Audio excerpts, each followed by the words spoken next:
Prabu Harjuno Sosrobau, seri 253, Romo Bargowo.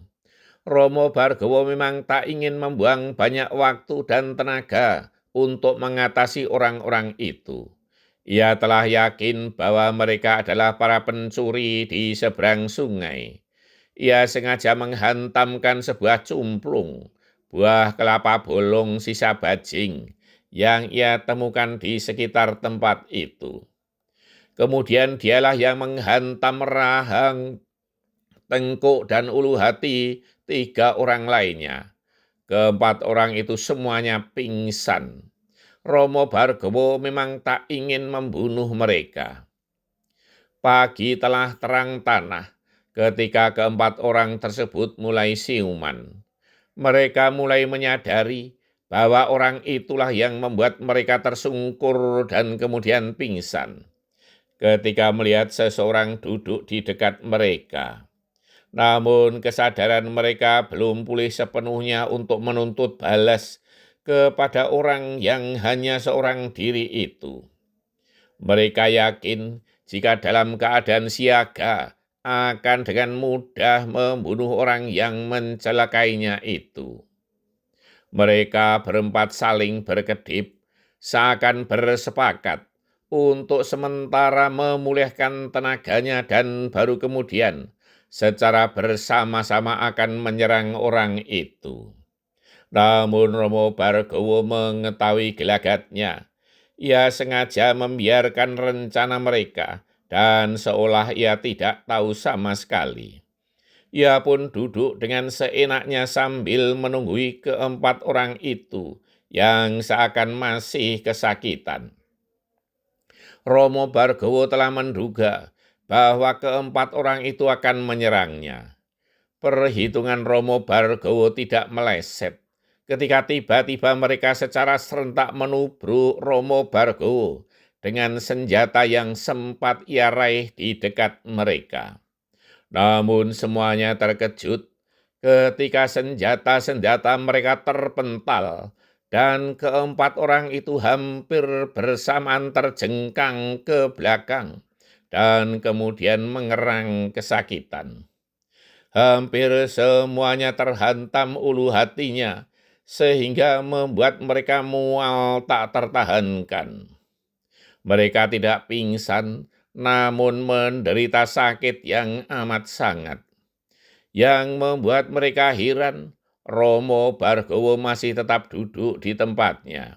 Sehingga orang yang disebut Lurai itu menyadari bahwa orang itu bukan orang sembarangan. Dan tak mungkin mereka mampu mengatasi orang itu. Dan kemudian orang yang disebut Lurai itu berkata, "Ampun Kisanak, jangan bunuh kami. Silakan ambil seluruh harta jarahan itu." Namun keempat orang itu terkejut bukan kepalang. Ketika tiba-tiba orang itu menghantam cumplung sehingga hancur. Pruak!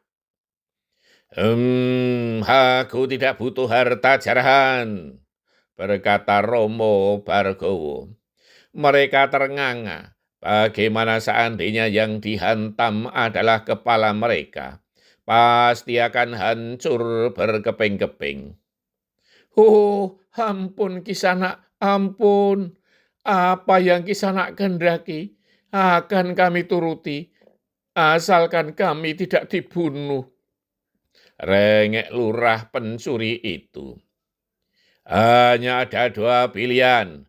Kembalikan harta benda itu kepada pemiliknya, atau aku serahkan kepada warga dusun yang kau curi, berkata Romo Bargowo.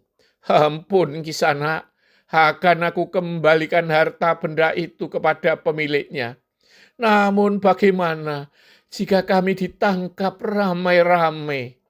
Dalih Lurai pencuri itu. Romo Bargowo merenung sejenak, mencari cara agar tidak timbul masalah baru. Dan yang terpenting, para pencuri itu kapok dan tidak mengulangi perbuatannya. Dan harta benda itu kembali kepada pemiliknya.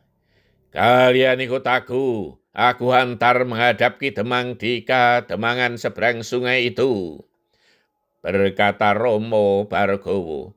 Bagaimana jika kami justru ditangkap rame-rame di kademangan?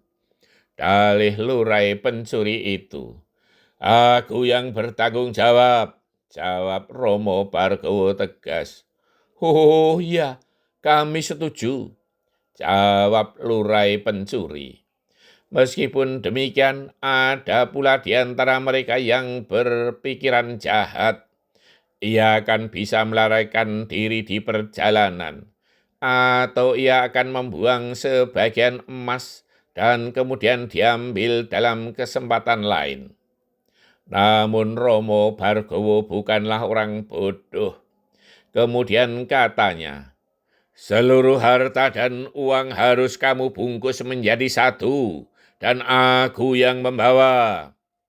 Baiklah Kisana, aku serahkan harta benda ini seluruhnya, berkata lurai pencuri tak berani menolak. Kalian jangan coba-coba mengelabui aku, agar kalian tidak berulah. Kalian akan aku beri sesuatu, mendekatlah satu persatu, pinta Romo Bargowo. Tanpa tahu maksud dari Romo Bargowo, mereka mendekat satu persatu. Romo Bargowo kemudian menekan pundak kanan mereka satu persatu. Keempat orang itu kemudian merasa seperti kesemutan tangan kanannya bersambung. Yang menjadi keinginan Romo Bargowo adalah mereka kapok dan tidak mengulangi perbuatan jahatnya lagi. Karena hal itulah hakikat dari pertobatan. Terima kasih, matur nuwun.